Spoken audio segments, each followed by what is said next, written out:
હું કપડાની ડિલિવરી કરવા તેને ઘરે ગયો તો એક ભાભીએ મને, નમસ્કાર મિત્રો, મારું નામ જયદીપ છે અને હું 25 વર્ષનો છું. હું રેડીમેડ કપડાની દુકાન ચલાવું છું. મારે ત્યાં રોજ ગ્રાહક તરીકે પુરુષો જ આવતા હોય છે. પરંતુ તે દિવસે સાંજનો સમય હતો ત્યારે એક મહિલા મારે ત્યાં આવી. તેની ઉંમર અંદાજે 28 વર્ષની હશે. તે મારી પાસે આવી અને તેની સાઇઝનું ટી શર્ટ માંગવા લાગી. તો મેં કહ્યું કે મેડમ, અહીંયા તો માત્ર પુરુષના કપડાં જ હોય છે. ત્યારે તેણે મને કહ્યું કે અત્યારે મહિલા અને પુરુષ વચ્ચે કોઈ અંતર રહ્યું નથી, જેને લીધે હું પણ પુરુષનું ટી શર્ટ પહેરું. તેમાં તમને કોઈ પણ પ્રકારનો વાંધો હોય તો મને કહો. મેં તેને સમજાવવાની ઘણી કોશિશ કરી, પણ તે સમજવા માટે તૈયાર નહોતી. એટલે મેં મારી પાસે રહેલા ટી શર્ટ બતાવ્યું.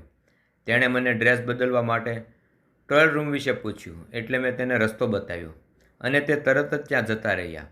અને થોડીવાર પછી ટી શર્ટ પહેરીને બહાર આવ્યા અને તે મને પૂછવા લાગ્યા કે જુઓ તો હું કેવી લાગુ છું.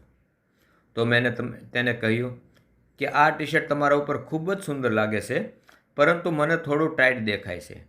ત્યારે તેણે મને કહ્યું કે તમે થોડા નજીક આવો. એટલે હું તેની નજીક ગયો. તો તેણે મને કહ્યું કે આને તમે ખેંચી થોડું ઢીલું કરી આપો તો વધારે સારું લાગશે.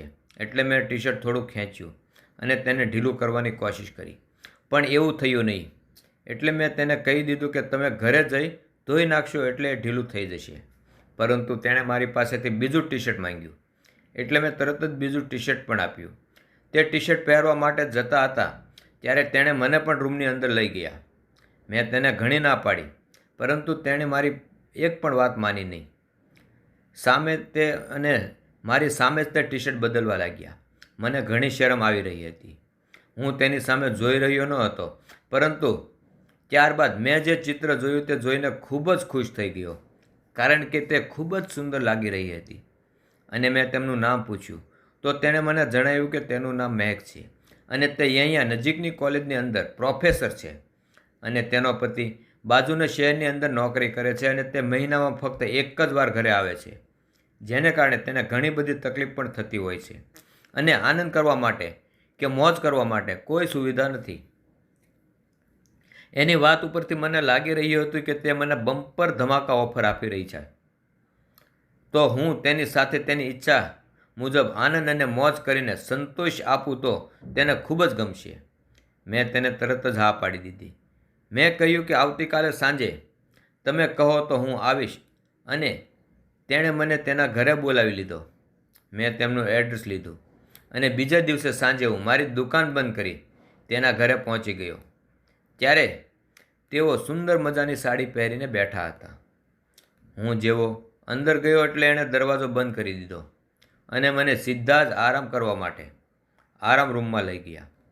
અને ત્યારબાદ અમે બંનેએ ખૂબ જ મોજ મજા અને આનંદ કર્યો.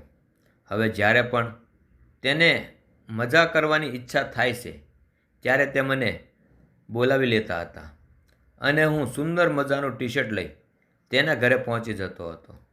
તો મિત્રો, વિડીયો પસંદ આવ્યો હોય તો વિડીયોને લાઈક અને ચેનલને સબસ્ક્રાઈબ જરૂરથી કરજો. તો ફરી મળશું નવા વિડીયોમાં. ત્યાં સુધી આવજો અને વિડીયો અંત સુધી સાંભળવા અને જોવા સુધી ધન્યવાદ.